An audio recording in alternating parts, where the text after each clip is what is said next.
have been different. Yeah, it all comes down to those precise timings, and spotting the roaches moving out. He got barely faster, and well, we'll have to see what he can do this game. Spawning in the top left position of Akalon Wastes as our green Zerg player. He held that all in off pretty damn well, and well, he is up 1-0 in this best of 3. It is Dignitas's Tefel. And spawning in the bottom right position as our pink Zerg player coming in for Copenhagen Wolves. Is he going to be able to swing things back and tie this matchup, or will he fall 0-2? It is Storm. Yeah, Storm with that beautiful Copenhagen Wolves tag that he recently acquired. And, okay, this might be my OCD kicking in, but if you hover over his hatchery and look at the W in his name, it looks way thicker than the other letters. It looks to be like a capital W. It looks weird. Yeah, it's like an optical illusion because it makes the H. It looks like all the letters are bolded now except the H. Yeah. It's not going to be able to unsee that. Oh, man. Blizzard, please. I can't handle this. W's are too big in the clan tags. Blizzard needs a nerf, but Storm looks like he is going to be going for the hatch first. That drone is headed over towards the natural, and well, we have that economically timed spawning pool for Tefel, so he will likely go for a quick hatchery at about 15 supply. So both macro openers. Again, we really haven't seen much cheddar at all in this qualifier so far, except of course the proxy Stargate from MC. So I kind of like this. This has been some really nice solid games here. It took me like 5 seconds to realize what you were getting at with cheddar. I was like, cheddar as in talking to each other. I was like, oh no, he's referring to the cheese. Yeah, I got the joke without making a moron out of myself, but I still just did.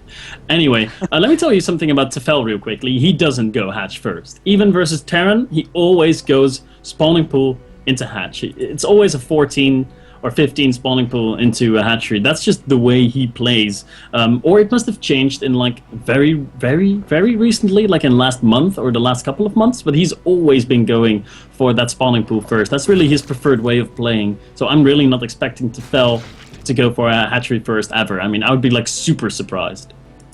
Just a stylistic thing. Yeah.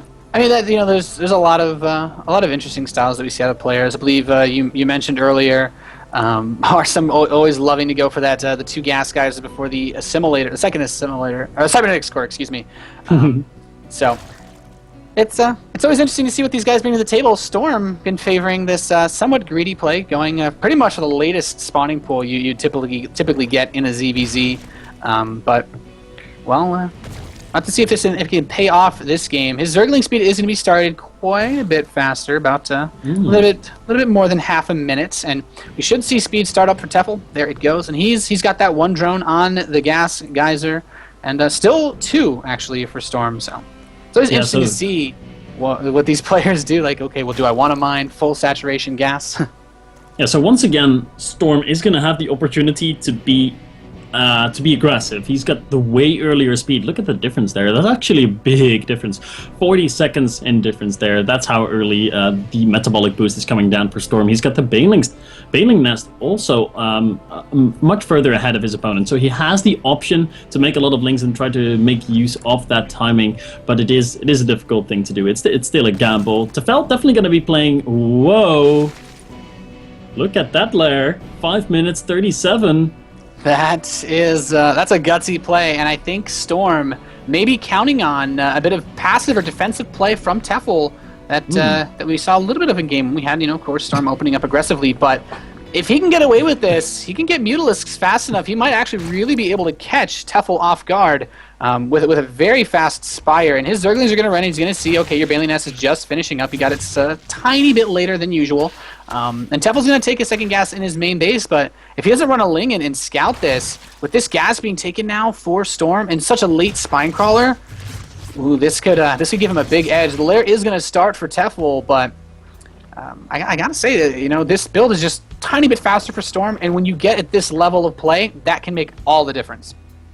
Yeah, that is just all it takes to make the difference indeed. Storm Not going to be producing a few defensive banelings. Did you just hear me almost die? I was choking on my water there, trying to take a sip of water, but drinking water is one of the skills that I have not really been working on as much lately, so I'm not that good at it. Oh my. But I should be good now, as we see Tefel grabbing himself a third base, and that Spire is so early, Nathanias. It went down at 7 minutes precise. Is that the earliest Spire you could ever have? It must be very close to. Yeah, it's a very, very fast Spire. Reminds me of some nightmare builds in ZVT, at least. The 2-base Mutalisk play, you get your Hellions out, and then there's just Mutalisks everywhere. But Storm is going to be able to scout this third base from Tefel. Storm now just throwing down his own third base. But having that tiny bit faster mining gas at the natural may pay off. But Tefel going for a Roach Horn with this lair, an Infestation Pit and +1 missile attacks. He does not want to play with Mutalisks this game, and this is going to be very interesting because there's no Spore Crawlers on the field, and the Mutalisk production is actually about to start for Storm. Is he going to be ready? Is Tefel going to be ready? That's really the question we have to ask ourselves right now, Nathanias. Will his Pathogen Glands finish up in time? Will he have enough stuff? He's definitely not going to be super aggressive. You know, the Roach weren't finished up, and he's producing 2 Roaches, a few Zerglings, a few Banelings, and getting his upgrades, and of course securing his third base. So he's going to have to rely on Spores and Queens to defend, because I don't think that Pathogen Glands is going to finish in time. There it goes on the production tab, but it's still going to be 30 seconds before he can start his Infestors, and then it's going to be another 30, 40, 50 seconds before they're out on the field, and the Mutalisks, they're popping out of their eggs as we speak. Yeah, coming out now. These Banelings, though, really, really low on health. Oh, love this great trade there. 2 Banelings kill a Baneling, so he just ran 2 Banelings straight in about 5 or 6 of them of Tefel, and he took out quite a bit. That's going to make his Lings a bit more effective, but like you said, those Mutalisks are on the field now, going to begin to poke away at these Overlords. Tefel, realizing the danger, is going to throw up some Spore Crawlers, trying to defend this expansion in this forward position by his spine. Going to be able to snipe off these Banelings, though, and if Storm can get all the Banelings, then his Zerglings are just going to become so much more effective. And he's got his third base up, so some really good harass here going in for Storm, and I feel, you know, the Infestors are still about 20 seconds away to come out with Pathogen Glands, and he's going to take a lot of damage from these Mutalisks. Yep, these mutas are doing so much here, killing queens, killing drones, and the question that we asked ourselves, or that I asked ourselves, was, are the Infestors going to be out in time? And no, they're not. They get 1 fungal, so one of the mutas has now gone down, but in trade of an Infestor, and where's the rest of the Infestors? Are they going to be able to intercept the mutas? No, they're not. Oh, that would have been so good if there was an Infestor at that third base, and Tefel would have been able to fungal them all, but unlucky for him, the Infestors are all near the natural right now, and the mutas are doing damage at the third. Storm has to keep on top of his control, though. Is losing a few of his Mutalisks. Oh, not the best control there. He's losing quite a few, and a nice transfuse on those Queens. He basically kills off the Mutalisk. The Mutalisk's like, I'll get the last hit. No, transfuse, and the Mutalisk dies. Really, really nice control by Tefel. Of course, these weak Mutalisks, once they do get away, they do have that very, very nice regeneration passive, so they will heal up pretty quickly. He has to be so careful going near Tefel. He's got a decent number of Spore Crawlers. If he gets fungled once, so within range of one of those bad boys, he is going to get completely wrecked by them, but he's going to move into his own Roach Horn, getting his own 1-1, and he looks like he might not want to sit on the Mutalisks for too long, but, well, Banelings being morphed, and I feel like these Infestors can shut down the Zerglings and Banelings of Storm far too easily, unless he can bait out a lot of fungals with his Mutalisks. Yeah, well, what is he doing here? His Zerglings and Banelings are aggressively postured as he's attacking another Queen. Is he? Oh, that Queen is lucky. 1 HP. Oh, there he goes. Sending in 1 Mutalisk to snipe it. Is he going to get the fungals? No, he's just dropping down Infested Terrans because he doesn't know where to fungal, because Storm is splitting those mutas up really nicely, making Tefel use as many fungals as he has to. Waste as many fungals as possible to kill those Mutalisks off, and he has used a lot of them, and they are out of energy right now, Nathanias. These mutas might be able to snipe a few of those Infestors. Yeah, really, really nice play here, but the problem is he's doing a lot of damage. He's doing the right things, getting rid of the Infestor energy, killing off the drones, focusing the Queens, and he's opened an opportunity for him to do something with these Zerglings, but he hasn't really done anything. He's chosen to drone up his third base instead, which is equally fine decision with this much pressure. Tefel hasn't been able to really put on any counter pressure at all. He has to play a very passive style with these Infestors. He can't afford to be caught in the center of the field. Those Spore Crawlers, he needs them with his army, and in all honesty, he's really thinned out the Mutalisk count by using them, and looking at the worker count, though, there is a pretty nice lead for Storm. If he can get himself a little bit more time to kind of build up this advantage that he has, this could snowball in his favor, and we could see a 1-1 score.